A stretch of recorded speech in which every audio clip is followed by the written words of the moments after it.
we'll keep it in the Pac-12, Chris. Why don't we get into a little bit of Oregon State versus Utah? What's your thoughts on Oregon State, Chris? You mentioned it. We just talked about it a second ago. Oregon State coming off that loss against Washington State. That was a pretty damn good game. Oregon State kind of came back in that game in the fourth quarter there.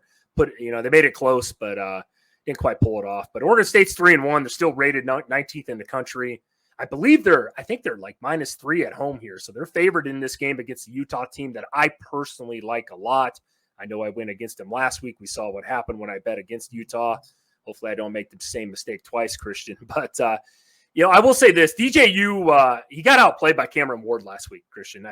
He did. Cameron Ward is a really good quarterback. That kid could sling the ball. But DJ, I don't know. He's been very up and down this year, man. We saw that at Clemson too, though. That was kind of the history there with him and why they kind of decided to move on and go with Kate Klubnik this year there. But, he's 17 of 34 in that game. Christian had 198 yards. That was it against a Washington State defense that, I'm not saying they're terrible, but they're not elite. They're not Washington. They're not Oregon, right? 1 TD, 1 interception. So he's got to be better going forward here. So, but we know Utah's defense is for real. I think Utah has an elite defense. They've had a lot of injuries they're battling, on both sides of the ball, and I'm sure you'll get into that here in a minute. But he's going to have to play much better. Oregon State's got to get off to a better start. They got off to a slow start last week. They're going to have to get out ahead of this one in Utah. We know what Utah can do. I will say this. This game is played in Corvallis. And that is one of the toughest places to play, man. It's up there in the top 10 list. We've seen the history of Oregon State is upsetting really ranked teams up there. We've seen them knock off Oregon in the past. USC, even the Oregon State team that might have 5 or 6 wins that year ends up beating a team that's rated in the top 10. We've seen it before. So I like that Oregon State's playing there. I think this is why they have the -3 on them right now. But, Christian, let me know about Utah here, man. I feel terrible. We have a lot of Utah fans on this show. I went against them last week. I feel like an idiot because I took UCLA. They played a hell of a defensive game in that game. I know Cameron Rising didn't play. I don't know, again, if he's going to play this week. Yeah, you said it best, Chris. They're coming off a 14-7 win against a red-hot UCLA team. The team is surviving without Cam Rising, right? That's probably the best way I can describe it. They're surviving.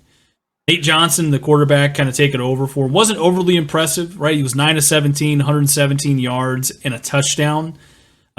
Here's the good news, though, if you're Utah, all right? And that's UCLA's defense is much tougher than Oregon State's, right? Just looking at it, you can go look up the statistics if you want to.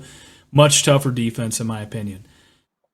But hats off to Utah's defense. Speaking of defense, hats off to Utah's defense, Chris. They got 7 sacks last week. 7 sacks and a couple of turnovers in the game. So, you're doing something right whenever you can affect them that much.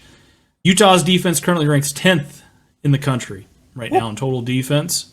I think if Utah has a shot to win on the road against an Oregon State team coming off of a loss, they're going to have to play much better on offense, obviously, and the defense is going to have to limit the ukulele, as we like to say. Ironically, UCLA's offense ranks 28th in the country, and Oregon State's ranks 26th.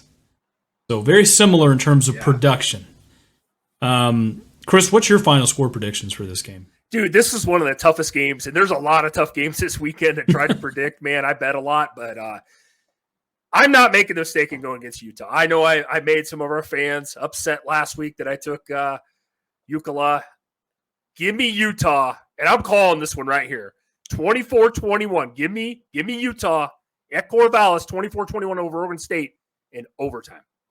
Mark my words. Chris, did you like trains growing up as a kid? They're all right. What type of train are we talking about here? I don't know where this is going. Well, it doesn't matter what kind of train, really that we're describing. It just matters sometimes when you're into trains, which I never was. But sometimes you got to know when to get off and when to keep riding. And let me tell you right now, I'm going to keep riding the train, son. Utah 28, Oregon State 24. Let's go. All right, let's go, baby. Let's go.